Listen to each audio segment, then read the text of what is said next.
அனைவருக்கும் வணக்கம். கார்த்திகை மாதம் 1ஆம் தேதி பிரதோஷம். இந்த பிரதோஷம் பார்த்தீங்கன்னா ரொம்ப விசேஷமானது.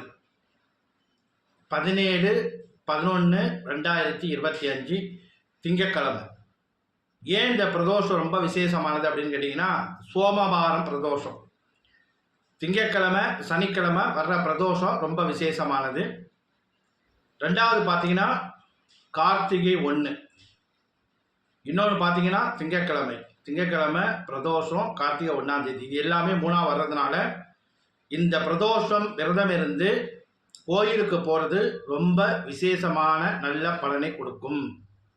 சிவபெருமானுக்கு வில்வத்தால் அர்ச்சனை பண்ணுறது இன்னும் கூடுதல் சிறப்பு. ஏன்னா திங்கட்கிழமை இந்த பிரதோஷம் வர்றதுனால சிவபெருமானுக்கு வில்வ அர்ச்சனை, வில்வ இலையால் அர்ச்சனை பண்ணுறது மிகவும் சிறப்பு வாய்ந்த நல்ல ஒரு சக்தி வாய்ந்த பிரதோஷம்.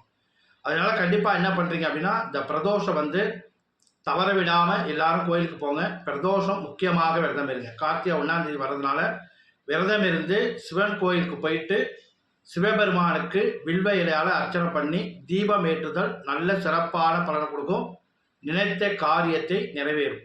நல்ல ஒரு பிரதோஷம். அதனால் தவற விடாமல் எல்லாருமே சிவன் கோயிலுக்கு போய் சிவபெருமானை வழிபடுதல் நல்ல சிறப்பான பலனை கொடுக்கும். நன்றி, வணக்கம்.